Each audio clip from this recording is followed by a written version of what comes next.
Hello my dear, स्वागत है आपका अपना एसआर कोचिंग क्लास।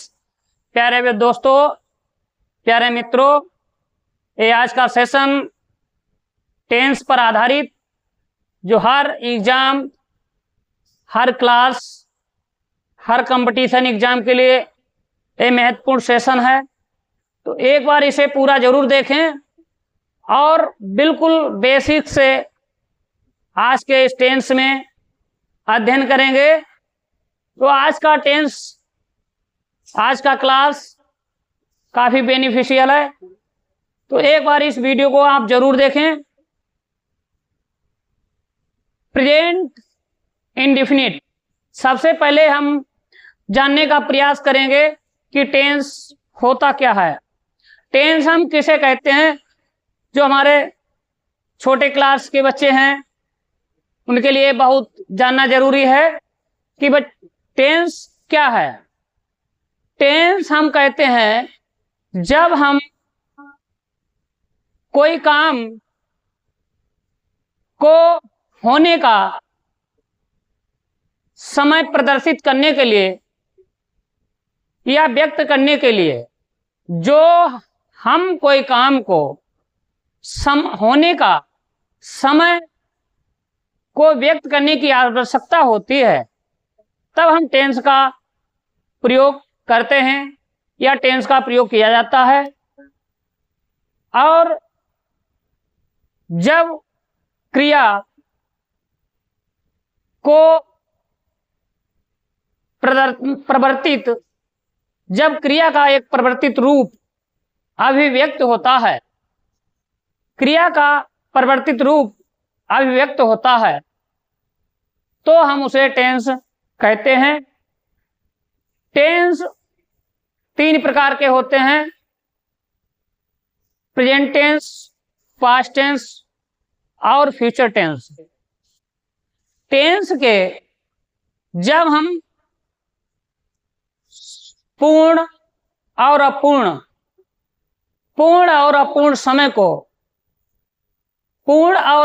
समय को दिखलाने के लिए या दिखाने और क्रियाओं का जो है अवस्थाओं या रूप, क्रियाओं की अवस्थाओं या रूप को भिन्न भिन्न अवस्थाओं में प्रदर्शित करने के लिए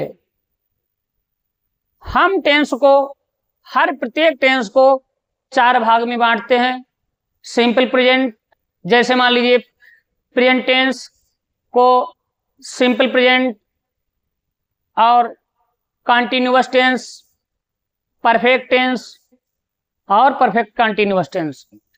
तो आइए हम अध्ययन करते हैं अच्छी तरीके से, और ये सेशन सभी के लिए बिल्कुल बेसिक से महत्वपूर्ण है। तो बच्चों इसे एक बार जरूर देखें। ये निम्न क्लास से लेकर और हाई क्लास तक का ये टेंस बेनिफिशियल है। तो एक बार इस सेशन को जरूर आप देखिए, एसआर कोचिंग क्लास, और जब पसंद आए तो लाइक और जरूर करके जाइएगा। तो देखते हैं, समझते हैं टेंस।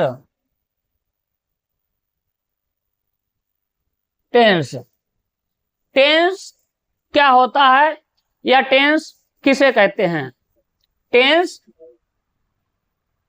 किसे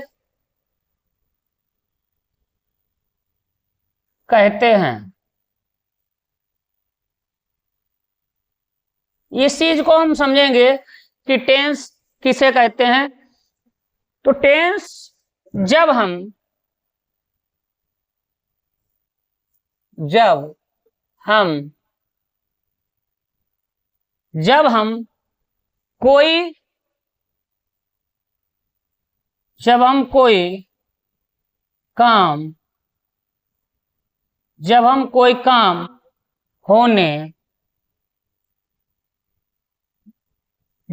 कोई काम होने का समय को व्यक्त करने या प्रदर्शित करने व्यक्त करने की आवश्यकता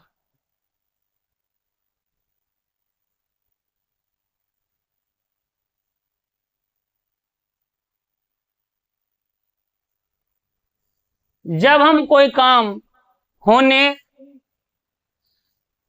का समय को व्यक्त करने की आवश्यकता होती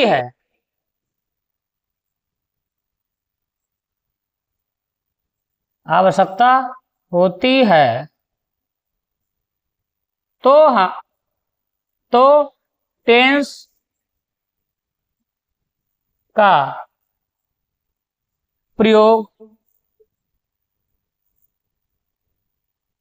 किया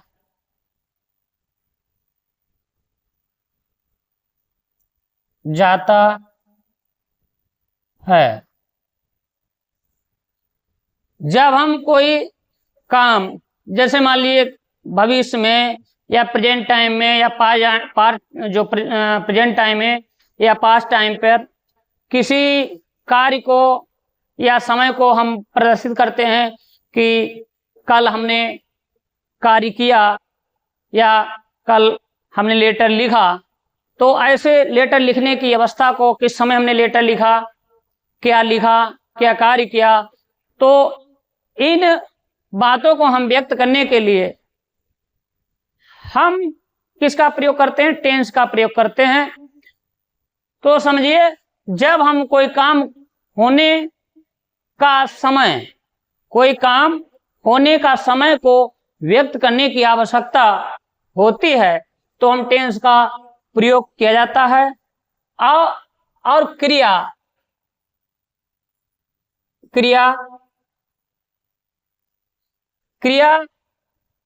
का परिवर्तित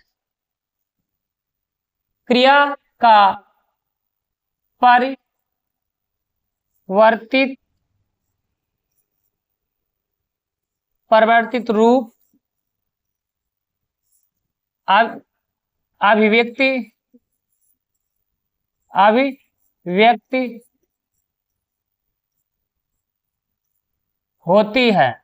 अभिव्यक्ति होती है। क्या हमने समझा कि समय को जो व्यक्त किस समय काम हुआ है, तो काम होने का समय की व्यक्त करने की आवश्यकता जब पड़ती है, तब हम टेंस का प्रयोग करते हैं। और क्रिया का जो परिवर्तित रूप है, उसको ही अभिव्यक्ति करने के लिए हम टेंस का प्रयोग करते हैं। टेंस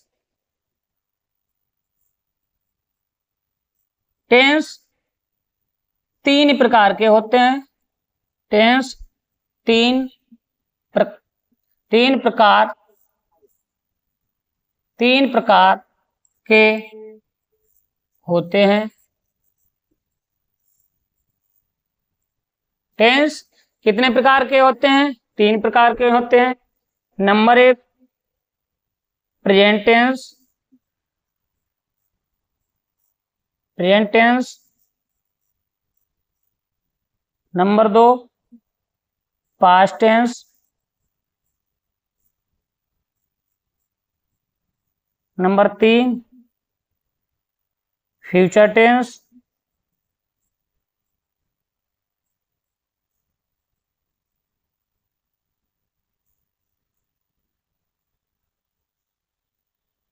कितने प्रकार हो गए? प्रेजेंट टेंस, पास्ट टेंस और फ्यूचर टेंस। आगे देखते हैं।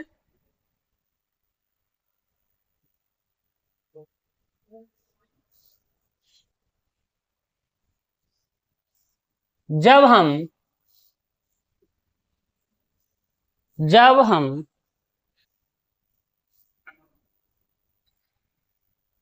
पूर्ण और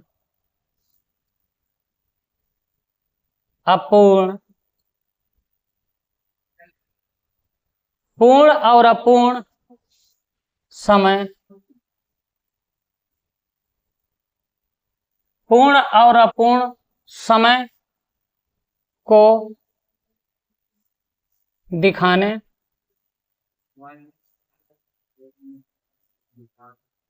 पूर्ण और जब हम पूर्ण और अपूर्ण समय को दिखाने और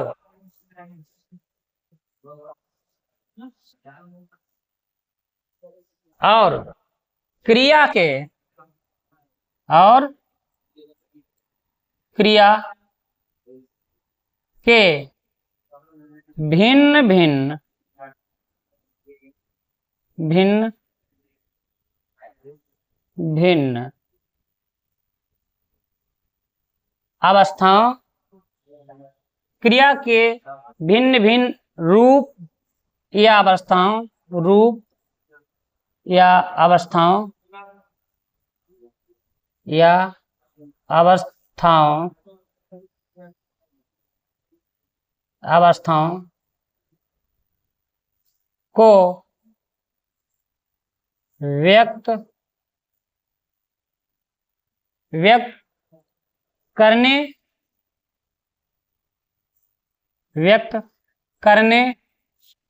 के लिए हम प्रत्येक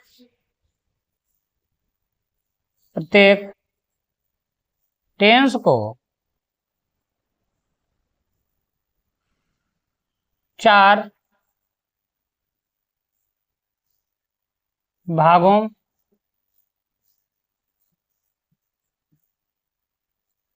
भागों में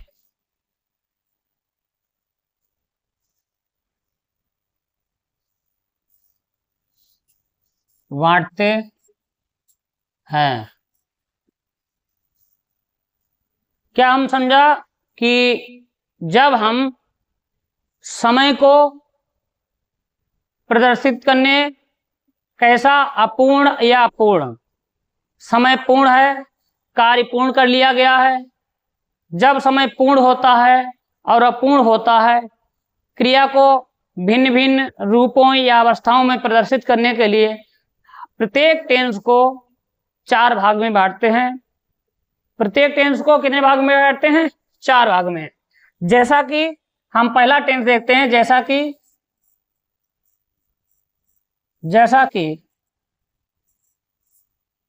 नंबर 1 पर प्रेजेंट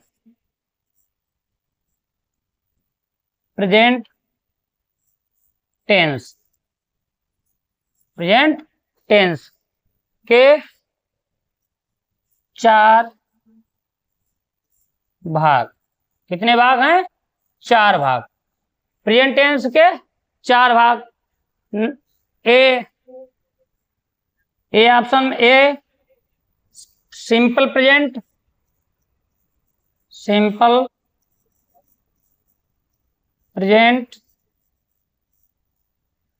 प्रेजेंट या हम कहते हैं present indefinite tense.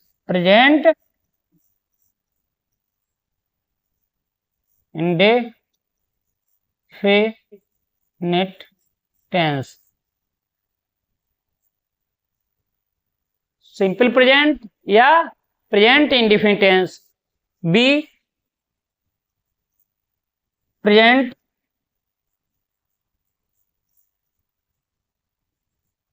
Continuous tense. C present perfect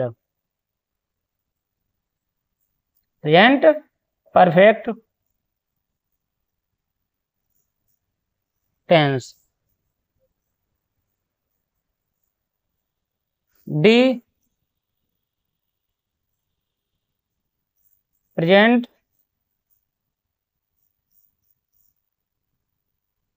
perfect continuous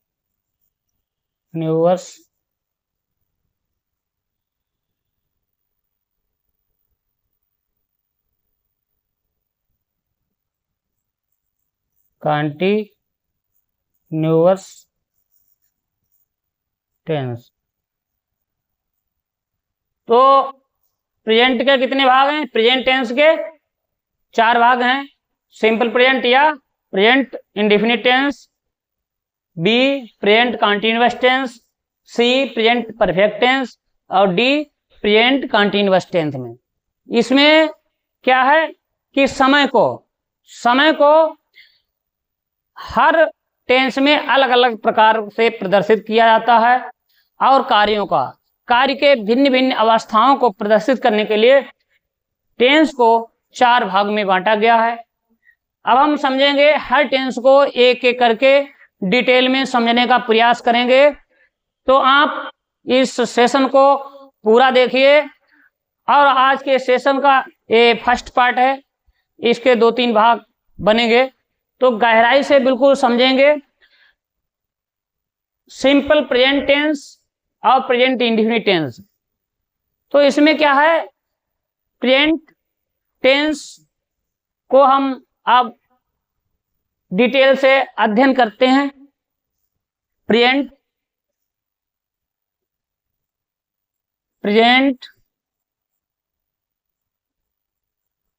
indefinite tense या सिंपल टेंस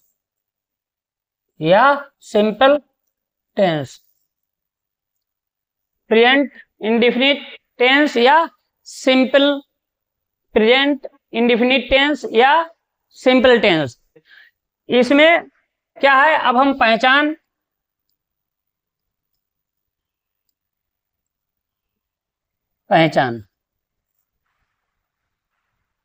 प्रेजेंट इंडेफिनिट या सिंपल टेंस की पहचान क्या होती है। यदि कोई हिंदी का सेंटेंस दिया होता है तो हम कैसे पहचानते हैं कि वाक्य के जो वाक्य होता है उसके लास्ट में या अंत में जो शब्द होता है वो ता है, ती है, हूं से पहचानने का प्रयास करते हैं। नंबर 1, वाक्य के अंत में ता है, ती है, ते हैं, हूं आदि शब्द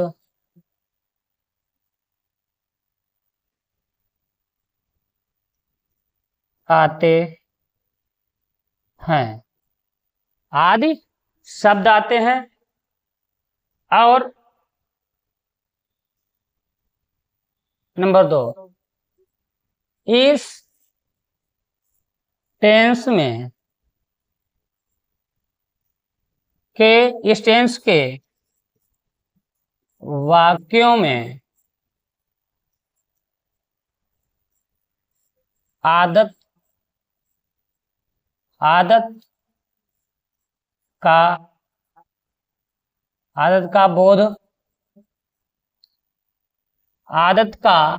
बोध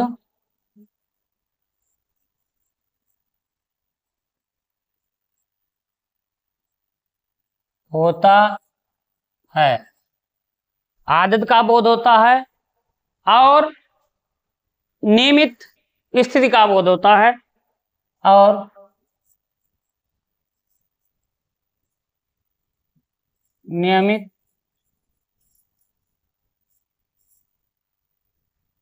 स्थिति का बोध होता है।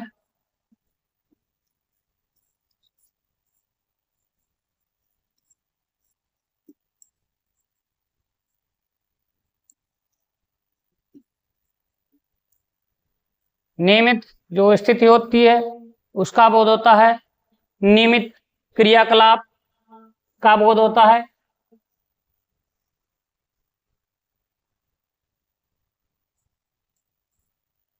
थर्ड पर्सन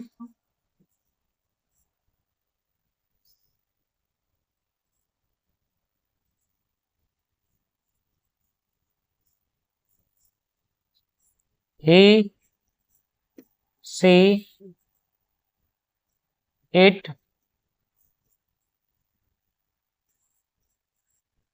सब्जेक्ट के साथ एमबी की या अर्थात एमबी की अर्थात मुख्य क्रिया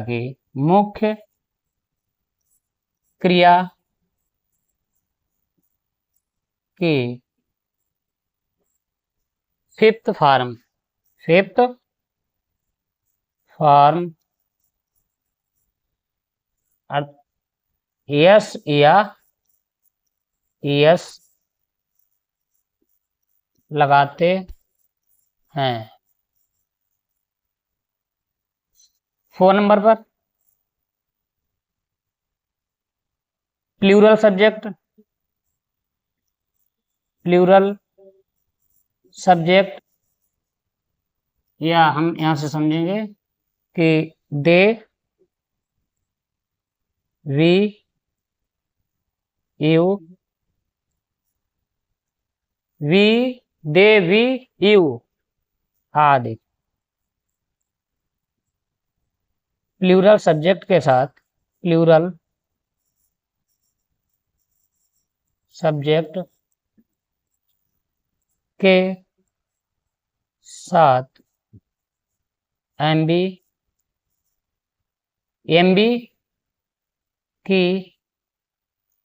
की फर्स्ट फॉर्म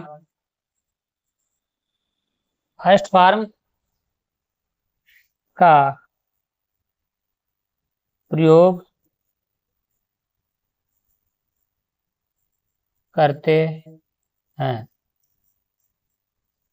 तो इस टेंस की एक बार हम समझते हैं, फिर से समझने का प्रयास करते हैं कि प्रेजेंट इंडेफिनिट टेंस के यहाँ पर 4 रूप हैं।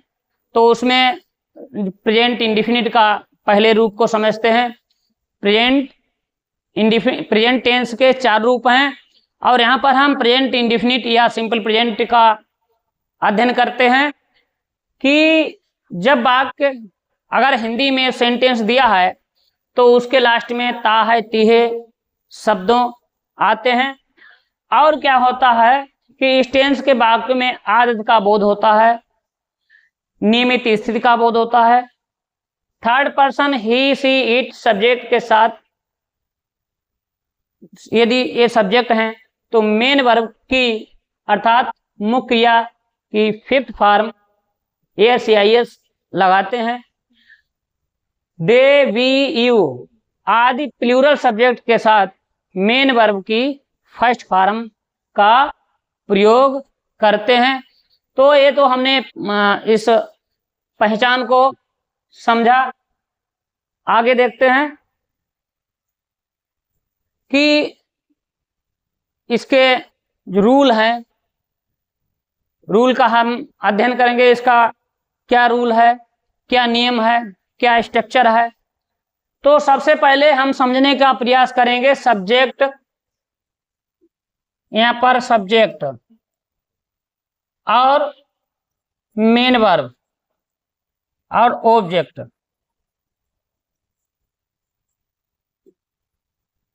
को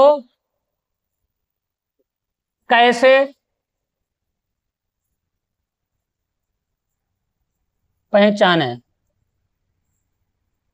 देखिए, जो हाई लेवल के छात्र हैं, स्टूडेंट हैं, वो तो जानते ही हैं कि सब्जेक्ट क्या होता है और ऑब्जेक्ट क्या होता है और मुख्य क्रिया क्या होती है, एमबी क्या होती है। लेकिन ये जो सेशन है, ये वीडियो हमारे कुछ छोटे स्टूडेंट भी देख रहे होंगे तो उनके लिए इसकी पहचान बताने का प्रयास करेंगे कि जो छोटे क्लास के बच्चे हैं वो वीडियो जब हमारे देखें तो इस वीडियो को देखने से आप पहचान लेंगे कि हम सब्जेक्ट को कैसे पहचानें।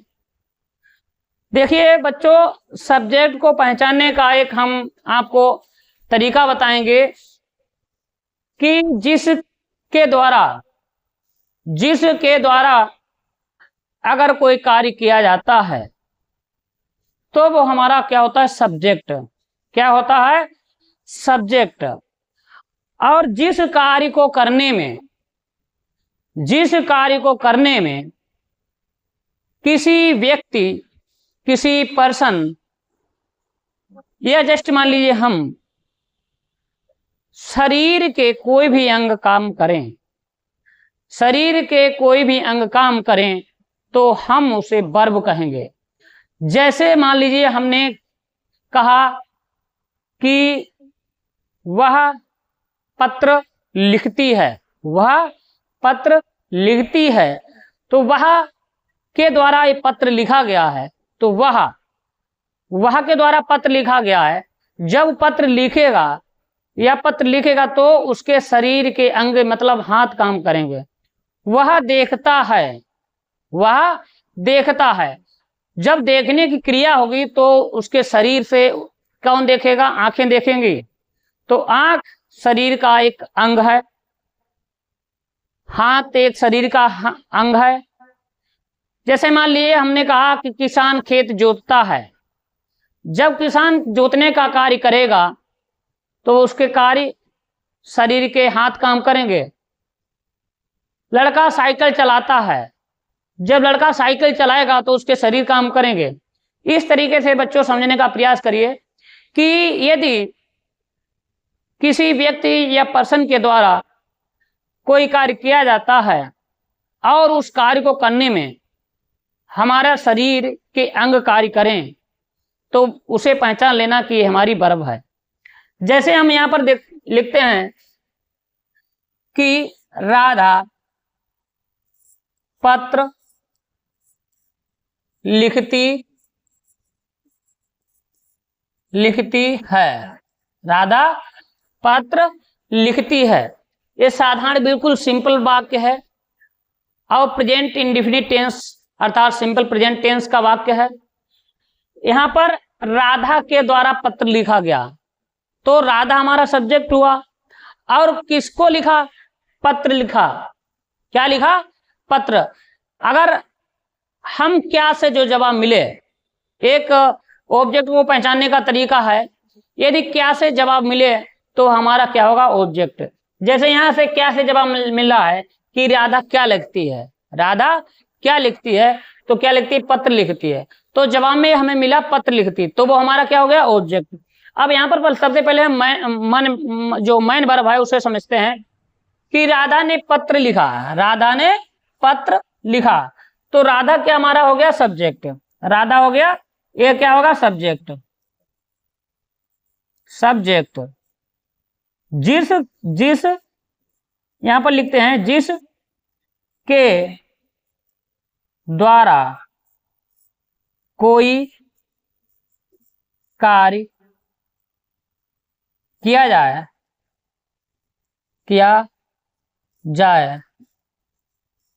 वह सब्जेक्ट होता है। वह सब्जेक्ट होता है। क्या होता है, वह सब्जेक्ट होता है। राधा मतलब जिसके द्वारा कोई कार्य किया जाए वह सब्जेक्ट होता है। और जिसके द्वारा मतलब जिस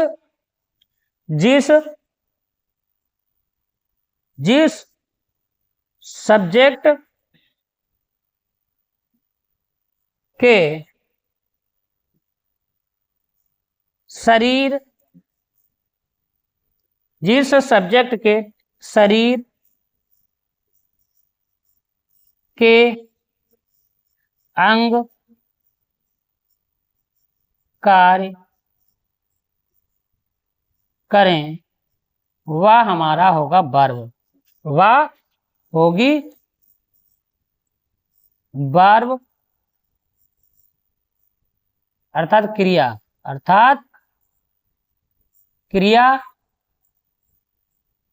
यानी मेन वर्ब एमबी।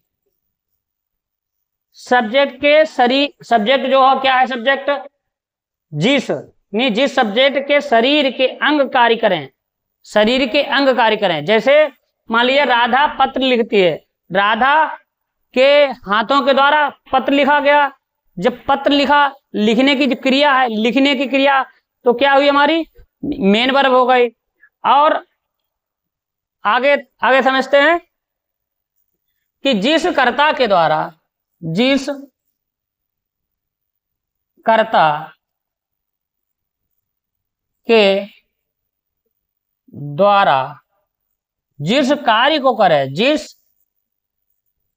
कार्य को करे वह सब्जेक्ट का ऑब्जेक्ट होगा,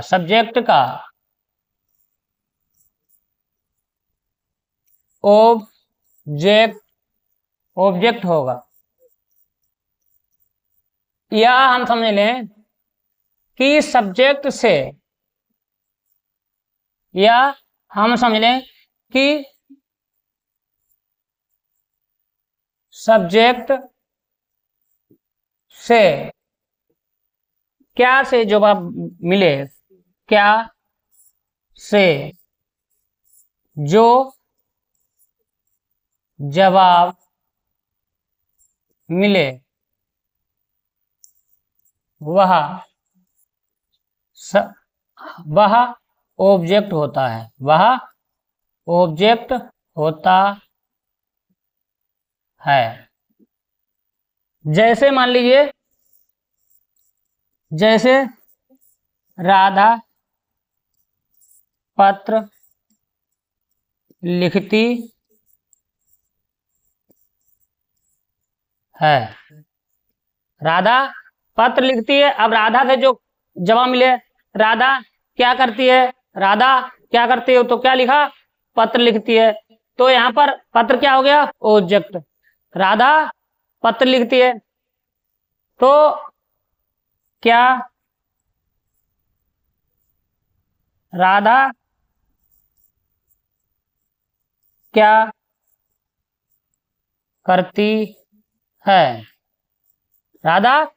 करती है, जवाब में पत्र लिखती है। तो जवाब में क्या लिखा, जवाब में पत्र लिखती है। तो पत्र जो है हमारा क्या हो गया, ऑब्जेक्ट क्या हो गया, ऑब्जेक्ट। तो हमने ये समझने का प्रयास करा, क्या किया, समझने का प्रयास कि सब्जेक्ट और मेन वर्ब ऑब्जेक्ट को कैसे पहचानने। तो जो निम्न क्लास के जो स्टूडेंट हैं, उन्हें हमने समझने का प्रयास किया कि बच्चों सब्जेक्ट कैसे पहचाने, कि जिस के द्वारा कोई कार्य किया जाए तो जो जिस होता है तो वो हमारा क्या होगा, सब्जेक्ट। और जिस कर्ता के द्वारा कार्य करने में उसके शरीर के अंग कार्य करें तो वो हमारा क्या हो जाएगा, क्या कहलाएगा, मेन वर्ब, क्रिया कहलाएगी। और जिस कार्य को करें वो हमारा क्या कहलाएगा, ऑब्जेक्ट। तो बच्चों ये सब्जेक्ट ऑब्जेक्ट पहचानने का एक आसान तरीका है, आपको हमने समझाया। यदि ये तरीका आपको अच्छा लगे तो लाइक और शेयर जरूर करिए, और इतना आप लाइक और शेयर करिए कि हमारी एसआर कोचिंग क्लास की जो पूरे क्षेत्र में फैल जाए, इतनी धूम मच जाए हमारे एसआर कोचिंग क्लास की, कि क्षेत्र में पहचान बने, जिससे आपका क्षेत्र का भी नाम हो। तो एक बार बच्चों इस सेशन को, एसआर कोचिंग क्लास को, यदि आपको अच्छी लगे तो जरूर लाइक और शेयर करिए। नेक्स्ट आगे हम देखते हैं कि इसके रूल क्या हैं, क्या नियम हैं। प्रेजेंट इंडेफिनिट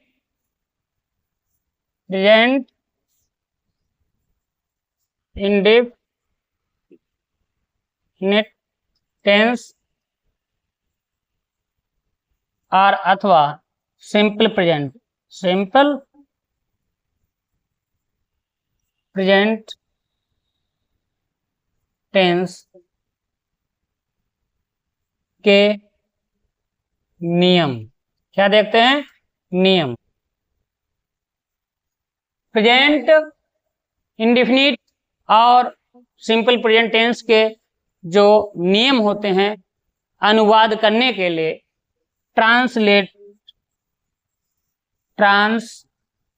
जो ट्रांसलेट के नियम हैं, ट्रांसलेट करने के तो क्या नियम है, बारीकी से समझने का प्रयास करेंगे। तो सबसे पहले आता है, इसमें स्ट्रक्चर होता है सब्जेक्ट। क्या होता है? सबसे पहले इसमें होता है स्ट्रक्चर सब्जेक्ट का होता है। उसके बाद क्या आती है? मेन वर्ब आती है। मेन वर्ब अर्थात मुख्य क्रिया आती है। और प्लस उसके बाद होता है ऑब्जेक्ट। क्या होता है? ऑब्जेक्ट। ये जो होता है स्ट्रक्चर होता है सिंपल टेंस का, सब्जेक्ट, मेन वर्ब और ऑब्जेक्ट। तो ये किसका है? ये होता है अफर्मेटिव सेंटेंस। अफर्मेटिव ये किसका स्ट्रक्चर है? अफर्मेटिव। ये अफर्मेटिव जो टेंस होते हैं उसका स्ट्रक्चर है। क्या है? सब्जेक्ट प्लस मेन वर्ब और ऑब्जेक्ट। अब हम पहचानेंगे क्या, यदि सब्जेक्ट सिंगुलर है और प्लूरल है। अब यहां पर देखिए नोट में हम लिखे दे रहे हैं नोट में क्या है? यदि सब्जेक्ट कैसा है?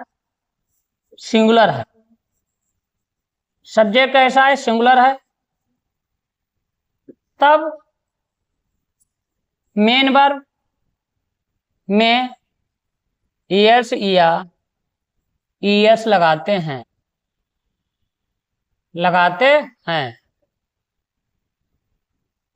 और यदि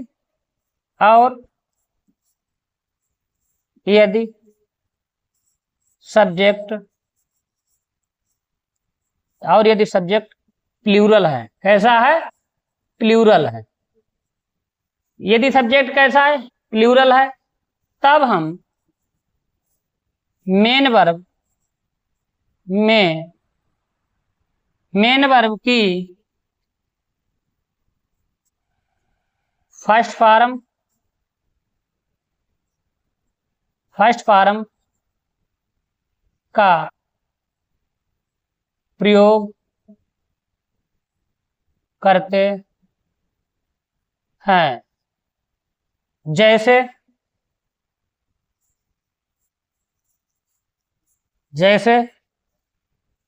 वह स्कूल जाता है। जैसे वह स्कूल जाता है। वह स्कूल जाता है। अब यहां हम कैसे, सब्जेक्ट क्या है हमारा? सब्जेक्ट है हमारा वह, और जो मेन वर्ब क्या है? मेन वर्ब है जाता। मतलब उसके वह के द्वारा क्रिया की गई वह। अब यहाँ पर हम सब्जेक्ट को कैसे, ऑब्जेक्ट को कैसे पहचानेंगे, वर्ब को कैसे पहचानेंगे कि वह जो सब्जेक्ट है जब वो चलता है, जब वो जाता है तो क्या करते हैं? उसके पैर काम करते हैं। क्या करते हैं? जब जाता है तो उसके शरीर में चलने की प्रक्रिया होती है, और जब शरीर के अंग काम करते हैं तो कौन सा पार्ट काम करता है? हमारे पैर काम करते हैं। तो हमने ये पहचाना कि जिस सब्जेक्ट के द्वारा कोई कार्य, शरीर के अंग काम करे, तो हम पहचान लें कि मेरी मेन वर्ब है, क्रिया है। तो या वह के द्वारा वह जाता है, तब उसके शरीर के अंग काम करते हैं। तो जाना जो क्रिया है जाना की जो क्रिया है वो हमारा क्या होगा, मेन वर्ब होगा। और कहाँ जाता है, कहाँ जाता है, स्कूल जाता है। यानी अब क्या से भी जवाब मिलेगा कि वह क्या करता है, स्कूल जाता है। तो हमारे हो गया ऑब्जेक्ट। अब सेंटेंस कैसे बनेगा कि वह जो है सिंगुलर है, कैसा है सब्जेक्ट, सिंगुलर है। तो यहाँ पर ही क्या होगा, ही, और ही के साथ ही के साथ क्या आएगी, मेन वर्ब में एस या ईएस। तो जाना की जो फर्स्ट फॉर्म होती क्या है, जाना की फर्स्ट फॉर्म, जाना की फर्स्ट फॉर्म क्या है, फर्स्ट फॉर्म गो। और सेकंड क्या है, सेकंड फॉर्म क्या है, वेंट। थर्ड फॉर्म क्या है, गॉन। और fifth form, fourth form going. और फिफ्थ फॉर्म क्या है, गोज। तो यहां पर हमने कहा एस या ईएस लगाते हैं। ये हमारी कौन सी फॉर्म है, फिफ्थ फॉर्म है। कौन सी फॉर्म है, फिफ्थ फॉर्म है। तो यहाँ पर जाने की जो फॉर्में हैं, गो, वेंट और गॉन, गोइंग, गोज। तो यहाँ पर हम क्या लाएंगे, फिफ्थ फॉर्म लाएंगे। एम बी में एस या एस लगाएंगे। तो he goes to school, he goes to school. ये सेंटेंस बनेगा ही गोज टू स्कूल। आगे देखिए,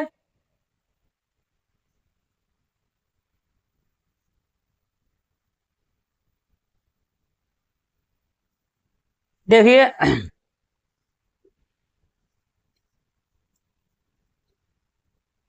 अब यहां पर हम जब सब्जेक्ट सिंगुलर था तब क्या प्रयोग हुआ, एस या ईएस, मतलब फिफ्थ फॉर्म।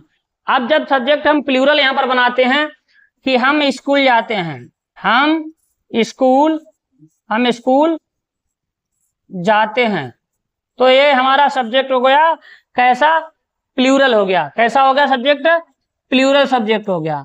कैसा सब्जेक्ट हो गया, प्लूरल हो गया। तो हम मीन्स मतलब we go to school, we go to school. ये हमारा टेंस बना, वी गो टू स्कूल। तो यहां पर हमने कहा सब्जेक्ट प्लूरल हो। जब सब्जेक्ट प्लूरल है तो मेन वर्ब की फर्स्ट फॉर्म क्या है, गो। तब आशा करते हैं टेंस आपको, जो अफर्मेटिव सेंटेंस है, अफर्मेटिव टेंस है, आपको सेंटेंस आपको समझ आए होंगे, जो भी अफर्मेटिव के सेंटेंस होते हैं। अब हम 1 मिनट यहाँ पर जो निम्न क्लास के बच्चे हैं एक बार समझने का प्रयास करें। जैसे मान लिए यहाँ पर वह लिखा है, तो हम इसका प्रयोग क्या करेंगे,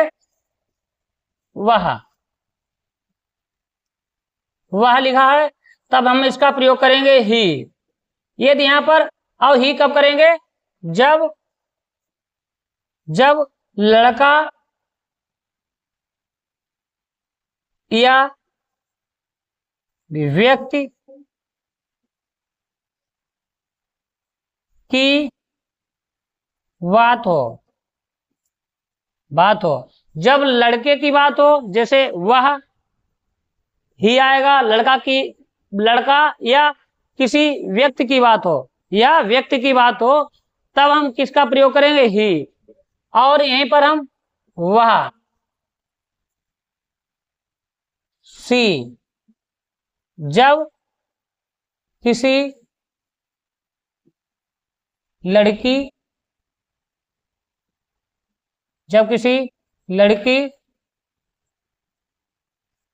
या महिला की बात की जाए, तब किसका प्रयोग करेंगे, ही का। और इसमें लड़का। अब हम देखते हैं हम का क्या होगा, हम, वी। और वे, दे। यदि से सब्जेक्ट को रूप में हो तब हम इन प्रोनाउन का प्रयोग करते हैं। कौन सा, इन प्रोनाउन का प्रयोग करते हैं। यदि सब्जेक्ट मतलब नाउन के स्थान पर यदि कोई प्रोनाउन आता है, नाउन के स्थान पर यदि कोई प्रोनाउन आता है तो ये क्या है, हमारे प्रोनाउन हैं। क्या है, प्रोनाउन है। तो हम प्रोनाउन कौन कौन से प्रोनाउन का प्रयोग करते हैं, तो वे होगा, तो दे होगा, और तुम के लिए क्या करेंगे, यू, और इट का प्रयोग किसी निर्जीव किसी वस्तु के लिए प्रयोग करते, किसी वस्तु के लिए, किसी वस्तु के लिए, किसी वस्तु के लिए प्रयोग करते हैं। आगे देखते हैं हम, ये हमारा कौन सा सेंटेंस था, अफर्मेटिव वाक्य थे। अब हम देखते हैं negative, negative sentence, negative sentence. Negative sentence का स्ट्रक्चर क्या होता है, सब्जेक्ट, सब्जेक्ट प्लस डू या does not plus main verb plus object, object, subject plus do या does not plus main verb और ऑब्जेक्ट। मेन वर्ब का कैसे आएगी, यहां पर हम नोट करते हैं, नोट में लिख लेते हैं, नोट,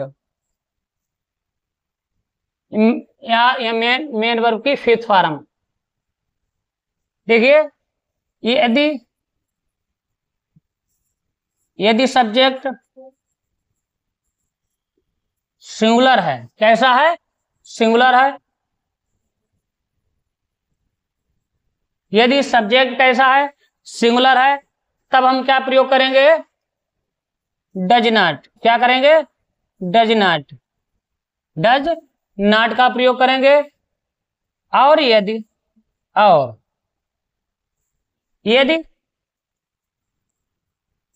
सब्जेक्ट प्लूरल है, ऐसा है, प्लूरल है, तब क्या होगा, डू नॉट, डू नॉट का प्रयोग करते हैं, प्रयोग करते हैं।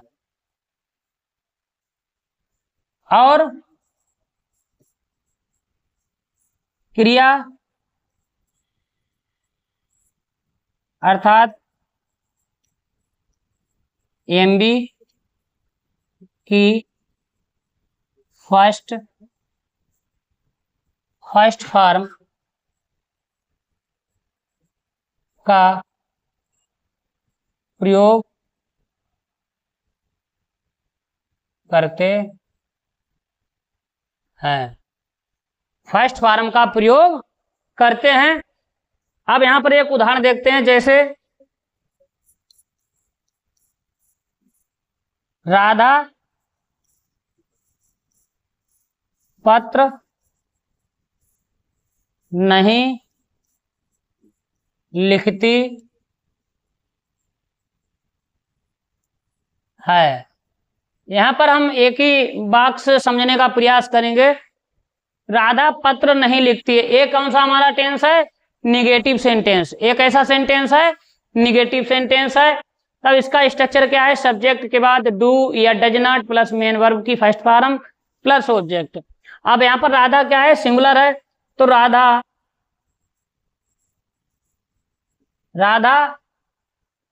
पत्र नहीं लिखती, तो राधा क्या होगा, does not, Radha does not और write, does not write, does not write a letter, does not write a letter, एक पत्र को,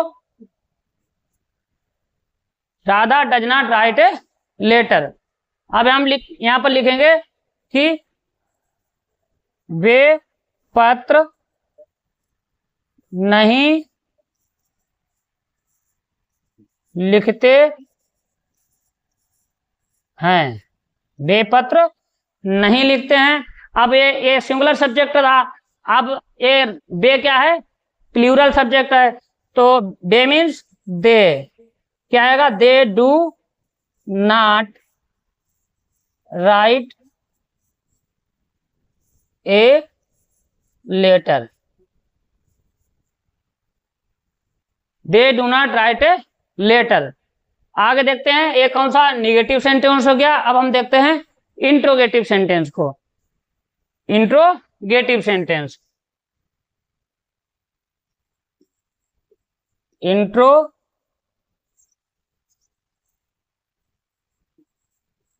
इंट्रोगेटिव सेंटेंस, इंट्रोगेटिव सेंटेंस इसका क्या होता है। इंट्रोगेटिव सेंटेंस समझते हैं। यदि प्रश्नवाचक शब्द, यदि प्रश्नवाचक शब्द वाक्य के पहले आता है, पहले आता है, तब हम प्रश्नवाचक शब्द वाक्य पहले आता है, यानी प्रारंभ में, पहले मतलब प्रारंभ में, तब हम क्या करते हैं, डू या डज, डू या does plus subject plus main verb की फिफ्थ फॉर्म प्लस ऑब्जेक्ट। देखिए समझने का प्रयास करिए। यदि प्रश्नवाचक शब्द वाक्य पहले आता है तब हम क्या करेंगे, डू या does plus subject plus main verb की फर्स्ट फॉर्म और प्लस ऑब्जेक्ट। नोट में हम यहां पर लिखे दे रहे हैं, यदि सब्जेक्ट सिंगुलर है तब डज और प्लूरल है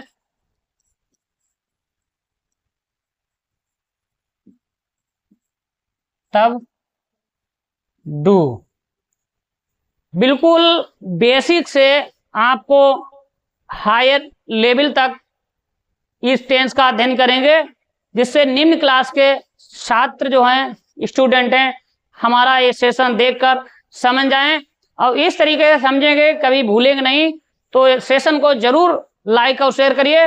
इस एसआर कोचिंग क्लास को अपने क्षेत्र में इतना दबाकर लाइक करिए और शेयर करिए कि हमारा ये सेशन इस क्षेत्र में फैल जाए, बिल्कुल इस तरीके से फेमस हो जाए।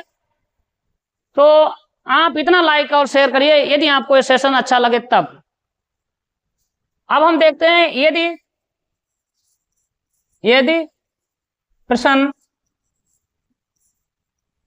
यदि प्रश्नवाचक शब्द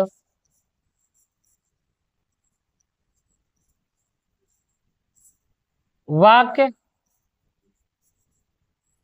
के बीच में, आता है, यदि वाक्य के बीच में प्रश्नवाचक शब्द आता है तब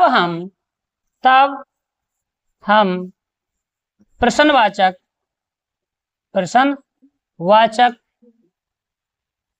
शब्द की अंग्रेजी प्रारंभ में अर्थात पहले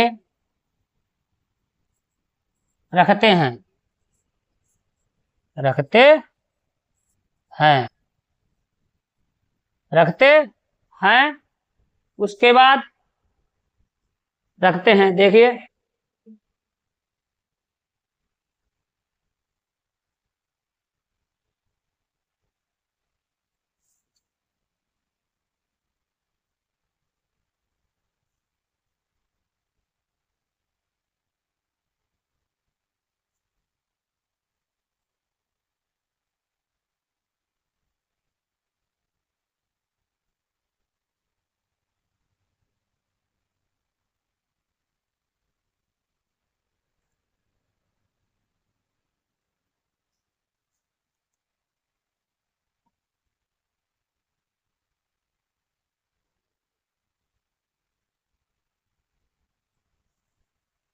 शब्द की अंग्रेजी प्रारंभ में अथवा पहले रखते हैं।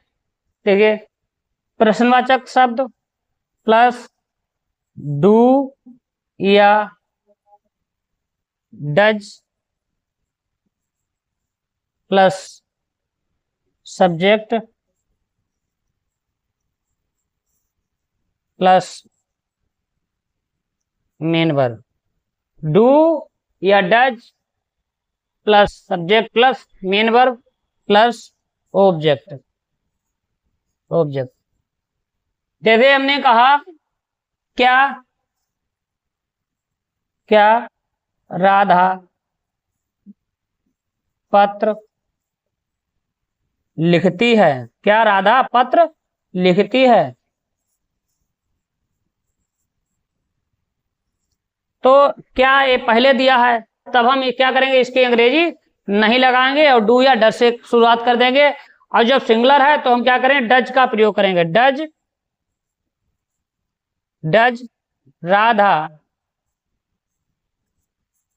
राधा लेटर, राधा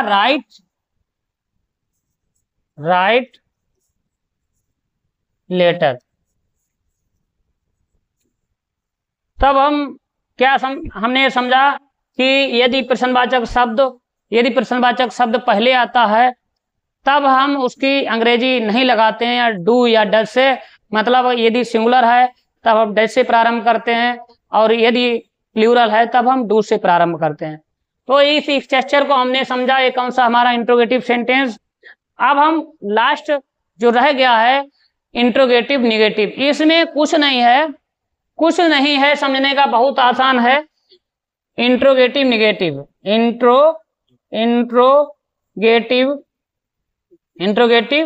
निगेटिव बहुत आसान है। केवल इंट्रोगेटिव और निगेटिव सेंटेंस कुछ नहीं है। इस वाक्य में, इस सेंटेंस के वाक्यों में या इस सेंटेंस में, इस सेंटेंस में सब्जेक्ट के बाद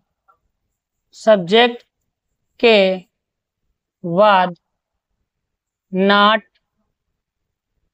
लगाते हैं, लगा देते हैं। शेष नियम होते हैं, शेष नियम पहले जैसा रहता है।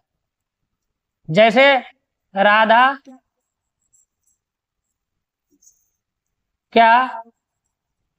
राधा पत्र नहीं लिखती है। क्या राधा पत्र नहीं लिखती है। तो ये सेंटेंस कैसा बना हमारा, इंट्रोगेटिव और निगेटिव। प्रश्नवाचक भी है और निगेटिव भी है, नकारात्मक भी है। प्रश्नवाचक भी है और नकारात्मक है।